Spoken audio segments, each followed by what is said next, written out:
Monsieur le ministre Lambert Mende Omalanga, bonsoir. Bonsoir. Et merci d'être là. Comme chacun sait, Bosco Ntaganda, ce seigneur de guerre, s'est rendu à l'ambassade des États-Unis à Kigali.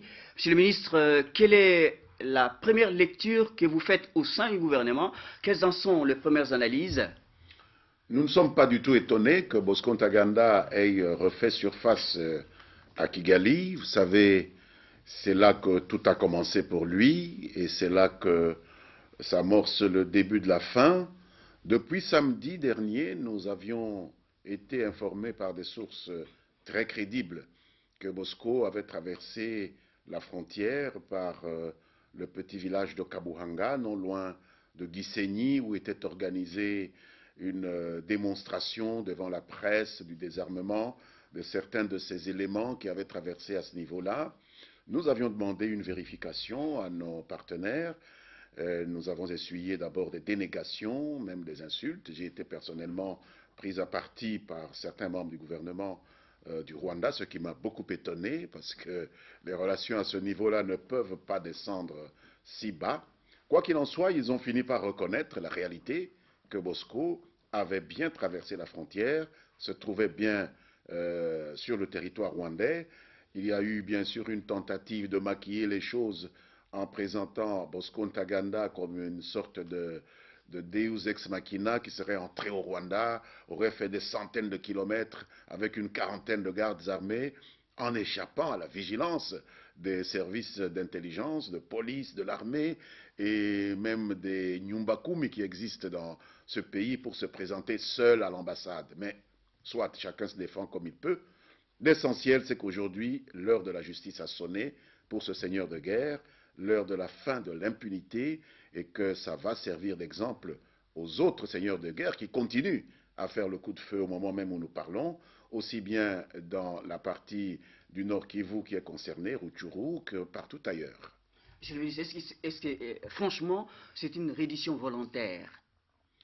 Je pense que Bosco Ntaganda n'avait pas le choix. C'était ou être tué par ses anciens partisans, ou être tué par ses anciens employeurs, ou se livrer, subir la procédure judiciaire et rester en vie. Parce que vous savez qu'à la Cour pénale internationale, il n'y a pas de peine de mort. Monsieur le ministre, c'est les faits, vous croyez, des pressions de plus en plus accentuée, exercée sur lui qui aurait conduit à cette reddition, et pourquoi avoir choisi l'ambassade des États-Unis? Il y a des comportements assez contradictoires dans cette saga de Bosco Ntaganda. Il est évident qu'il s'est rendu au Rwanda pour essayer de bénéficier de la protection de ses mentors, mais il est tout aussi évident que ceux-ci sont en train de subir une très forte pression développée, rendue possible par l'activisme de la diplomatie congolaise, l'activisme du président Joseph Kabila et de son gouvernement, qui ont réussi à ouvrir les yeux de beaucoup de partenaires du Rwanda qui demandent au Rwanda de coopérer à la pacification de l'Est de la République démocratique du Congo.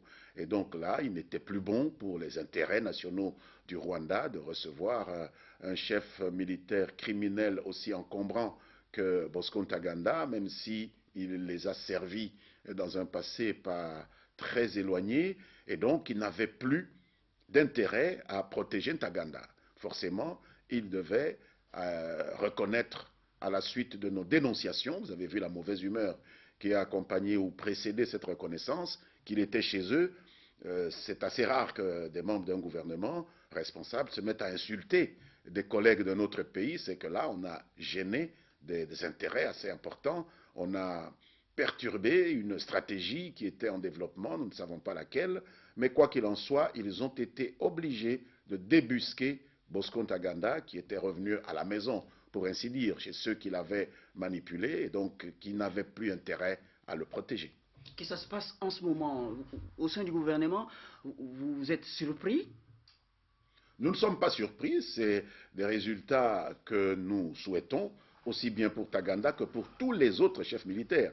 Il faut que finalement ces gens soient neutralisés pour que les Congolais du Kivu et les Congolais de toutes les provinces aient enfin droit à la paix puissent enfin s'occuper de développer leur propre pays. Et donc, c'est des schémas que nous essayons de promouvoir, d'amener tous les pays, toutes les puissances qui ont participé à la déstabilisation de la RDC à contribuer à la pacification de celle-ci. Donc, c'est quelque chose que nous considérons comme un résultat très positif d'une action réfléchie, une action qui est maintenue par le gouvernement, par le président, pour aller dans ce sens-là, c'est-à-dire avoir la paix au moindre coût en vies humaines. Est-ce que c'est la conséquence ou l'une des conséquences de l'accord signé à Addis dans le cadre de la pacification de la région? Il est évident que si le Rwanda n'avait pas signé l'accord cadre d'Addis Abeba, il ne se serait pas senti dans l'obligation de lâcher un allié aussi important pour lui que Bosco Ntaganda. C'est évident que l'attitude du Rwanda avant la signature de l'accord cadre du 24 février à Addis Abeba ne pouvait plus être la même qu'après la signature de cet accord cadre. Il y a des engagements qui ont été prises, qui priment même sur le droit national rwandais. C'est la même chose pour nous. Lorsque nous prenons des engagements au plan international, ceux-ci priment sur notre droit interne. Et donc, forcément, l'accord cadre d'Addis Abeba semble là produire ses premiers résultats. À qui profite, monsieur le ministre, d'après vous, cette reddition des Bosco Ntaganda? D'abord aux victimes de Bosco Ntaganda, à ceux qui allaient être continuellement tués, harcelés par les forces qui étaient contrôlées par Bosco Ntaganda. Et ils sont très nombreux dans le Nord Kivu. Donc, les premiers à profiter, c'est la République démocratique du Congo. Nous savons que Bosco Ntaganda a des ennemis dans le camp, justement, de ces forces négatives qui sont divisées aujourd'hui. Bon, on peut estimer que la bande à Makenga, qui n'est pas moins criminelle que celle de Bosco Ntaganda, est le deuxième aussi à tirer les marrons du feu. Mais nous pensons que ce n'est que partie remise. Tous ceux qui ont du sang des Congolais sur leurs mains devront en rendre compte. Aujourd'hui, c'est Ntaganda. Nous espérons que, à défaut pour les autres de coopérer à mettre fin à leur aventure militaire, ils devront suivre la voie de Ntaganda. Mais aujourd'hui, ils peuvent s'estimer heureux parce que, à titre tout à fait provisoire, ils tirent un peu les marrons du feu. C'est un rival qui est neutralisé. Mais le grand gagnant dans cette affaire, c'est la République démocratique du Congo et son peuple. Monsieur le ministre, Bosco Ntaganda s'est dit prêt à son transfèrement à la CPI. Ça n'a aucune forme d'intérêt. Vous savez, le transfèrement de Bosco Ntaganda, il est assis sur le mandat d'arrêt, les deux mandats que l'Office du procureur près la Cour pénale internationale a émis. C'est là qu'on demande que Bosco Ntaganda soit présenté à ses juges.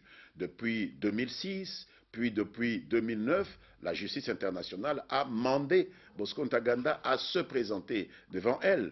Bosco Ntaganda a mis la République démocratique du Congo sous un chantage totalement inacceptable pour échapper à ceux qui voulaient lui faire rendre justice. Mais voilà, aujourd'hui, il doit par la force des choses se présenter alors qu'on ne vienne pas nous distraire et distraire l'opinion avec la pseudo-volonté personnelle de Ntaganda de se présenter devant ses juges. S'il avait cette volonté, c'est depuis 2006 qu'il aurait demandé même à notre gouvernement de l'aider à aller à Addis Abeba, à La Haye. Vous avez vu qu'au Kenya, il y avait des personnalités autrement plus importantes que Ntaganda qui étaient simplement citées par la Cour pénale internationale, l'actuel président Uhuru Kenyatta, M. William Ruto, l'actuel vice-président de la République, et qui sont allés d'eux-mêmes, volontairement. Ils se sont présentés devant la Cour pénale internationale. Voilà une présentation volontaire. S'agissant de Ntaganda, c'est la force des choses, c'est acculé, ne pouvant plus rien faire d'autre, pour échapper à une mort certaine, qu'il se rend là-bas, mais il devait s'y rendre par le fait du mandat. Ce n'est pas par le fait de sa volonté. C'est un criminel, un point, un trait, il ne faut pas lui chercher des motifs de réduction de sa culpabilité. Monsieur le ministre, les États-Unis d'Amérique demandent et au Rwanda et surtout de coopérer avec la CPI pour faciliter les transfèrements de Bosco Ntaganda. Il est évident que l'ambassade dans laquelle Bosco Ntaganda s'est rendu ou a été déposé, puisque c'est comme ça que les choses se sont passées, il ne s'est pas rendu seul à l'ambassade. Manu Militari, il a été déposé devant l'enclos de l'ambassade par les forces rwandaises. C'est évident, nous connaissons même le nom de l'officier. Nous l'avons communiqué à la partie rwandaise et nous verrons bien ce qu'ils vont en faire. J'espère qu'il n'y aura pas de nouvelles dénégations et de nouvelles injures contre les autorités congolaises, comme nos collègues en ont pris l'habitude. Qui l'ont extirpé du Congo? Qui l'ont reçu lorsqu'il a traversé la frontière au niveau de Kabuhanga, qui l'ont amené d'abord à Ruhengeri et de Ruhengeri vers Kigali, où ils l'ont laissé devant l'enclos de l'ambassade où il s'est présenté seul. Dans quel intérêt? Moi, je vous dis les faits. L'intérêt, je ne maîtrise pas l'intérêt du gouvernement rwandais. Je ne suis pas membre du gouvernement rwandais. Je vous dis les faits comme je vous les ai dit dimanche, lorsque j'ai dit qu'il était entré depuis samedi. Serait-il un témoin gênant? Et qu'on m'a insulté pendant toute la journée de lundi. Serait-il un témoin gênant vis-à-vis du gouvernement rwandais? C'est possible, vous pouvez faire vos analyses, vous pouvez faire vos recherches pour arriver à n'importe quelle conclusion. Je ne vais pas m'aventurer là-dessus parce qu'il ne m'appartient pas de faire ce travail-là. Moi, je vous dis les faits tels qu'ils sont arrivés au gouvernement de la République démocratique du Congo qui suit pas à pas, heure par heure, tous ces criminels qui ont des comptes à rendre au peuple congolais. Si tel est le cas, monsieur le ministre, vous pensez du fond de vous-même que le gouvernement de Kigali pourrait faciliter le transfert des Bosco Ntaganda entre les mains de la justice internationale? Il faut se poser d'abord la question, pourquoi est-ce qu'on a tenté de nier une évidence, que Ntaganda soit entré au Rwanda et était accueilli, traité par des officiels de ce pays? C'est parce qu'on voulait certainement cacher des choses. Mais maintenant que nous avons mis la pression, que nous avons révélé au monde entier qu'il était entré, que nous en avions la preuve et qu'on était obligé d'en convenir, d'ailleurs sèchement. Vous avez vu la sécheresse de ce communiqué du gouvernement rwandais reconnaissant la présence de Ntaganda au Rwanda. Forcément, on ne pouvait plus ne pas reconnaître les faits, on ne pouvait plus ne pas en tirer toutes les conséquences en termes d'application du droit international. Donc, quand des choses arrivent à se connaître et qu'on a pris des engagements qui font qu'on ne peut pas ne pas en tirer les conséquences, on doit agir en conséquence. Et c'est ce que nous attendons de nos partenaires rwandais. Nous ne sommes pas engagés dans une nouvelle polémique, nous n'avons pas intérêt. Les enjeux sont tellement importants. Il s'agit de la vie des hommes et des femmes de ce pays. Il s'agit pour le Rwanda de la vie des hommes et des femmes africains, parce que nous sommes africains comme les Rwandais. Quand des Rwandais meurent, nous devons nous sentir concernés. Quand des Congolais meurent, nous estimons que les Rwandais doivent se sentir concernés. Et donc il faut faire fi de toutes ces polémiques inutiles. Il faut éviter de passionner des choses qui doivent être traitées froidement. Maintenant, il s'agit d'aider la justice internationale à faire toute la lumière et à la justice de passer, parce que des hommes et des femmes qui ont subi le poids de la criminalité de cet homme ont besoin que justice leur soit faite. Y a-t-il pas un contraste entre le fait que vous décrivez pris à la frontière avec le Congo par les militaires rwandais, conduit à l'ambassade des États-Unis à Kigali, et les propos tenus par Madame la ministre des Affaires étrangères de Kigali, qui affirme que le Rwanda ne veut pas se mêler de cette affaire? Je ne dirais pas comme elle que c'est des balivernes lorsqu'elle a apprécié ma dénonciation de la présence de Ntaganda sur le territoire rwandais, que nous demandions simplement qu'eux et nous fassions une enquête pour savoir ce qu'il en est, mais je constate simplement que ce sont des propos de mauvaise humeur. Vous savez comment vous pouvez ne pas coopérer, votre territoire, vous pouvez ne pas être son complice, mais vous devenez responsable de cet homme, vous devenez responsable de tout ce qui lui arrive, tout comme ils sont responsables de la sécurité, y compris même de l'ambassade elle-même.